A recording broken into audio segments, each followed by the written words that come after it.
There is a specific kind of heartbreak that happens in the corporate world. You've been told the narrative your entire life. Women support women. There is a special place in hell for women who don't help each other. You've watched the lean-in panels, you've joined the women's networking groups, and you've been waiting for that moment where a senior woman finally takes you under her wing. And then you get her, your first female boss, or a senior director you've admired from afar. You show up with your best work. You're ready to learn. You're ready to be the protege. But instead of a mentor, you find a gatekeeper. Instead of a ladder being lowered, you find someone actively pulling it up. She critiques your tone in meetings, but ignores the men who yell. She withholds information you need to succeed, then asks why you're behind. She makes sure you aren't in the room for the high-visibility projects. And the most confusing part? She seems to get along great with the men on the team. It's only you and the other ambitious women who seem to be the problem. This isn't a personality clash, and you aren't imagining it. What you're experiencing is a documented psychological phenomenon called the Queen Bee Syndrome. It's the dirty secret of the corporate ladder, and if you don't understand the rules she's playing by, she won't just stall your career, she will dismantle your confidence before you even realize you're in a fight. Before we get into the how, we have to talk about the why. Because if you think she's doing this because she's mean or insecure, you're going to miscalculate your response. The Queen Bee isn't a villain in a movie. She is a survivalist.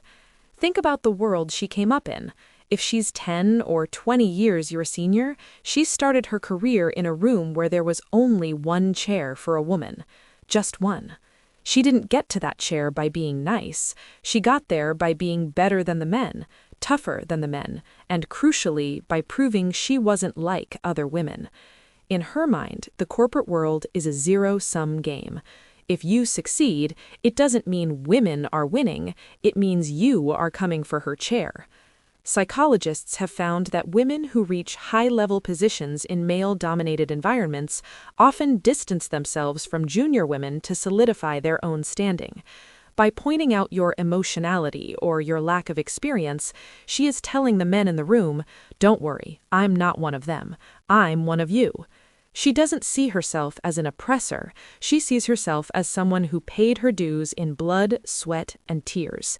And when she looks at you, with your boundaries and your expectation of mentorship, she feels resentful. She thinks, "I had to suffer to get here, why should it be easy for you?" This is a defense mechanism for her own survival. If you understand that, you can stop being hurt by it and start managing it. The Queen Bee operates in patterns. The first is the perfectionist gatekeeper. This is the woman who gives you feedback that feels like an autopsy. She'll focus on a typo in a 50-page report to invalidate the entire strategy. She'll tell you you're not quite ready for a promotion, but can never give you a concrete list of what ready looks like. The goal is to keep you in a state of perpetual learning so you never become a peer. The second is the cool girl liaison. She is one of the guys. She laughs at the inappropriate jokes, and she's the first one to roll her eyes when a junior woman raises a concern about culture. Her goal is to prove her loyalty to the existing power structure by being your harshest critic. If she says you're difficult to work with, the men believe her, because she's a woman, she would know. The third is the information hoarder. She's pleasant to your face, but she forgets to include you on the email chain where the project scope changed. She gives you the wrong deadline. She tells you the meeting was moved, but oops, I must have sent the invite to your old calendar. This is strategic sabotage. She wants you to look unprepared in front of leadership, so your narrative becomes one of unreliability. Have you seen her yet? You've been trying to win her over by working harder, but here's the hard truth. You cannot outwork a queen bee's fear of being replaced. The better you do, the more of a threat you become. So we have to change the strategy. If you have a queen bee boss, your goal isn't to make her love you. Your goal is to make yourself too expensive to sabotage. First, build a broad portfolio outside her reach. The queen bee's power over you exists because she is your only bridge to the rest of the company. You need to build other bridges. Volunteer for cross-functional committees. Build relationships with her peers and her boss. When people across the organization know your work, it becomes very difficult for her to tell a narrative that you're incompetent. If she tries to trash your reputation to a director who just saw you crush a presentation, she's the one who looks out of touch, not you. Second, use the professional receipt method. Since the queen bee often uses tone or readiness as a weapon, you need to turn every vague criticism into a data point. If she says she doesn't think you're ready for a client, you respond with, "I appreciate that perspective. Based on my hit rate and the fact that I've led the last 3 calls, what specific skill gap should I close this month to get to that level?" Force her to put her gatekeeping into words. Document her response. Third, use the public credit play. One of her favorite moves is taking your work and presenting it as hers. To stop this, communicate early. Don't wait for the final presentation. Send status updates to the whole stakeholder group. Mention that you finished the data modeling and you're looking forward to her presenting the final slides. You've just planted your flag. Everyone knows who built the engine.